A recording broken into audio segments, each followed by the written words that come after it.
बिस्मिल्लाहिर्रहमानिर्रहीम। अस्सलाम वालेकुम स्टूडेंट्स। आज हम सबक परिस्तान की शहज़ादी पार्ट 2 पढ़ेंगे। पार्ट 1 में हमने पढ़ा कि सारे घर वाले, मीर साहब की बेगम, उनके घर वाले सब से सैयदानी बी से पूछना चाह रहे थे कि उनका परिस्तान का सफ़र कैसा था। सैयदानी बी, ये जो लोग कहते हैं कि तुम्हें भी परिस्तान के बादशाह का कोई आदमी परिस्तान ले गया था और तुम वहाँ से बड़ा अनामो कराम लाई थी, क्या ये सच है? सैयदानी, हाँ बीवी, है तो सच, बल्कि कई दफ़ा जिन्नों और परियों ने मुझे बुलाया है। मीर साहब की बीवी, उई, और तुम बेधड़क चली गई, मतलब तुम्हें डर नहीं लगा? अब ये मुकालमा शुरू हो गया है। सैयदानी, पहली दफ़ा तो मुझे धोखे से ले गए थे। रास्ते में जब भेद खुला, भेद मतलब राज, तो बतेरी डरी, लेकिन क्या करती, दिल को मजबूत कर लिया। अल्लाह को याद करती हुई चली गई। ना जाती या रोती पीटती तो जाने क्या आफत आती। इसके बाद जब भी गई, हंसी खुशी गई, हंसी खुशी आई।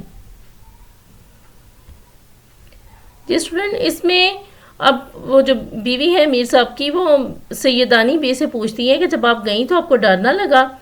तो उन्होंने, सैयदानी बी ने कहा कि पहले तो जब मैंने एकदम से देखा, उन्हें पता चला कि उनको जिन लेके जा रहे हैं, उनको पता नहीं ना था कि उनको कौन लेने के लिए आया है, तो उन्हें बहुत खौफ महसूस हुआ। लेकिन फिर बाद में उन्होंने दोबारा, इसके बाद जब भी उनको वहाँ परिस्तान में जाना हुआ तो वो अपनी खुशी से गई और खुशी खुशी वापस आई। बेगम, सदके अपने रसूल सल्लल्लाहु अलैहि वसल्लम के उस पर ईमान रखने वाले का कहीं बाल बीका नहीं हुआ। बाल बीका मुहावरा है, मतलब थोड़ा सा नुकसान भी नहीं हुआ। परिस्तान में भी मेरी वो खातरियाँ हुई कि क्या कहूँ, कि वहाँ पर भी मेरी वो खिदमत की गई, खातरियाँ हुई, खिदमत की गई कि क्या उसका जिक्र करूँ, क्या बताऊँ, अल्फाज नहीं है उसको बयान करने के लिए। मीर साहब की बीवी, कुछ भी सही बुआ, मेरा तो पित्ता फट जाता, सूरत देखते ही जान निकल जाती कि जब इतने खौफनाक जिन्नात वगैरह को मैं देखती तो मैं तो खौफ के मारे मेरा बुरा हाल हो जाता। सैयदानी, नहीं भी, ये सब कहने की बातें हैं। डर की बातों से डर लगा करता है। जहाँ डर सामने आया फिर कुछ भी नहीं, कि इंसान सोचता है कि डर लगता है इंसान को, लेकिन जब डर का सामना करना पड़ता है तो डर खत्म हो जाता है। देखो, बीमारी से लोग कितना भागते हैं, और जब बड़े से बड़ा दुख भी आ जाता है तो सहना पड़ता है। कि बीमारी से लोग खौफजदा होते हैं, डरते हैं, लेकिन जब बीमारी आ जाती है तो इंसान बहादुरी से उसका मुकाबला भी करता है और सेहतियाब भी हो जाता है। मीर साहब की बीवी, मैं तो फिर भी कहूँगी कि तुमको शाबाश है, सद रहमत इस पर जिसने तुम्हें दूध पिलाया। अच्छा, हमें भी तो सुनाओ कि क्या हुआ था, क्यों गई थी, परिस्तान कैसा मुल्क है, वहाँ क्या क्या देखा। अब आगे पहले मुश्किल अल्फाज के मायने, किस्सा, कहानी, बेमरवतियाँ मतलब मोहब्बत ना दिखाना, गोर, कब्र को कहते हैं गोर गड़े, मतलब कब्र के लिए जगह मिलना, तकदीर का खाना, यहाँ पे खाता लफ्ज़ है, तकदीर का खाता, किस्मत का खाना, मकतब, स्कूल। सैयदानी, वो किस्सा याद आता है तो कलेजे पर सांप लौटने लगता है। परिस्तान की शहजादी जिसके जोड़े टांकने गई थी, बहुत सर हुई कि वो मेरे बहुत पीछे पड़ी। दूसरी परियों ने भी मिन्नतें की कि सैयदानी अम्मा यहीं रह जाओ, दुनिया में अब तुम्हारा कौन है, मगर मैंने एक ना मानी।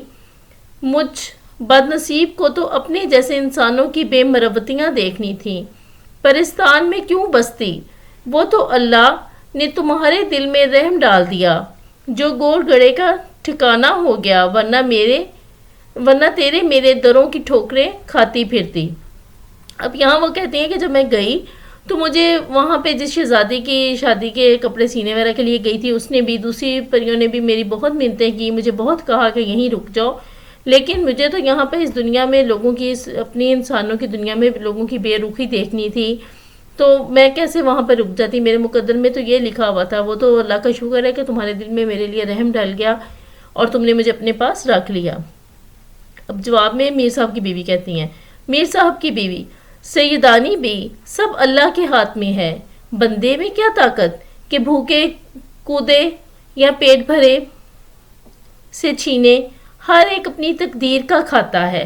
हमारी क्या असल कि किसी के साथ सलूक करे, وہ زبردستی ہم سے تمہاری خدمت کرا رہا ہے کہ انسان کی اپنی مرضی نہیں ہے کہ وہ کسی بھوکی حالت میں رہے، پیٹ بھر کے سوئے، یا کسی بھی حالت میں رہے، کسی سے برا سلوک کرے. یہ تو سب اللہ کی مرضی ہے، اللہ کے کہنے پہ سب کچھ ہوتا ہے، اور وہی ذات ہے جو تمہاری خدمت ہم سے کروا رہی ہے.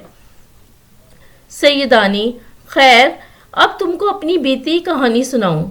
بیگم، یہ وہ دن تھے کہ نواب اعظم الدولہ بہادر کی اکلوتی بیٹی کے بیاہ کی تیاری ہو رہی تھی.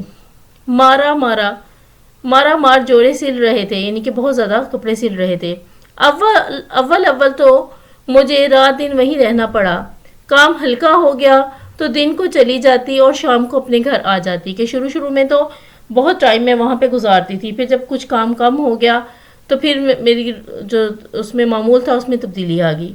ایک روز جیسے بچے مکتب سے بھاگتے ہیں کہ بچوں کو دل نہیں کرتا کہ آج ہم چھٹی کریں، اسکول نہ جائیں، میرا بھی جانے کو جی نہیں چاہا اور کئی جگہ سے بلاوے آئے، نہ گئی. شاید جمعہ تھا. یہ اسٹوڈنٹس پہلے اس صفحے کے معنی. بونڈ پلاؤ، وہ پلاؤ جس میں کچے سبز چنے ڈالے جاتے ہیں. جھٹ پٹا، یہ اس وقت کو کہا جاتا ہے جب اندھیرا روشنی میں بدل رہا ہے یا روشنی اندھیرے میں بدل رہی ہے. یعنی کہ صبح کے وقت جیسے رات ختم ہوتی ہے اور دن کا اجالا ہونے لگتا ہے، یا وہ وقت ہے، یا پھر وہ وقت ہے جب شام کا وقت ہوتا ہے اور اندھیرا چھا جاتا ہے، آہستہ آہستہ جب اندھیرے کی طرف دن چلا جاتا ہے. دو آنے ڈولی یہاں پہ مراد اجرت ہے، معاوضہ ہے.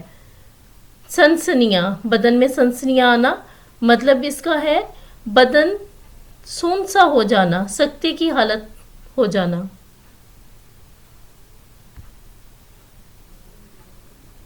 کتنے ہی دن نہائے کو ہو گئے تھے، خوب نہائی. شام ہو گئی. بونڈ پلاؤ مجھے خوب بھاتا تھا، کہ اچھا لگتا تھا.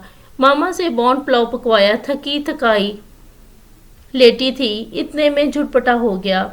پلاؤ دم پر تھا کہ باہر سے کسی نے آواز دی، سیدانی بی کو سرکار نے یاد کیا ہے. پینس بھیجی ہے، جس طرح بیٹھی ہو اسی طرح فوراً چلی آؤ. میں بڑے نخروں سے جایا کرتی تھی. ایسے بے وقت اپنے بھاؤں کی پکوائی ہوئی چیز چھوڑ کر کھڑے ہو جانا میری عادت کے بالکل خلاف تھا، لیکن ہونے والی بات میں نے ذرا انکار نہ کیا اور جیسے بیٹھی تھی سفید چادر سر پر ڈال سوار ہو گئی. اب سیدانی بھی کہتی ہیں کہ ان کی اپنے بھاؤں کی مطلب اپنی پسند کی بنی ہوئی چیز تھی اور وہ اس کو چھوڑ کے ان کے لیے جانا کوئی عام معمولی سی بات نہیں تھی. پھر یہ کہ وہ بڑے نخروں سے جایا کرتی تھیں، بڑے نازوں سے جایا کرتی تھی، لیکن بس یہ خدا کا ایک قسم کا حکم کہنے تھا کہ انہوں نے بغیر کوئی سوچے سمجھے چپ کر کے اٹھ کے کھڑی ہو گئی اور چل دی. نواب صاحب کا محل میرے گھر سے کوئی 2 آنے ڈولی ہوگا. قاضی واڑے سے نکلے اور خانم کا بازار آیا. پہلے تو مجھے کچھ خیال نہ ہوا. جب بہت دیر ہو گئی اور ہٹو بچوں کی آواز نہ آئی، بازار کے چراغ بھی جھلکتے ہوئے دکھائی نہ دیے، تو پردے کی جھری کھول لی. مطلب جب انہوں نے دیکھا کہ کوئی آواز نہیں آ رہی، بچے ڈولی کے آگے آ جاتے ہیں، انہیں کہا جاتا ہے پیچھے ہو جاؤ، ایسے بھی کوئی آواز نہیں آئی، تو انہیں پھر حیرت ہوئی کہ آواز کیوں نہیں آ رہی. انہوں نے پھر تھوڑا سا پردے کو سائڈ پہ کر کے دیکھا. اب جو دیکھتی ہوں تو جنگل سائیں سائیں کر رہا ہے اور پینس کو جیسے پہیے لگے ہوئے ہیں، اڑی چلی جا رہی ہے. کلیجہ دھک سے ہو گیا، بدن میں سنسنیاں آنے لگیں، ہاتھ پاؤں ٹھنڈے پڑ گئے کہ یہ کیا غضب ہو گیا. یہ موئے کا ہار کہاں لیے جا رہے ہیں؟ کہاں ڈولی اٹھانے والوں کو کہتے ہیں، جو عورتوں کی ڈولی پر اٹھا کے لے کے جاتے تھے ایک جگہ سے دوسری جگہ.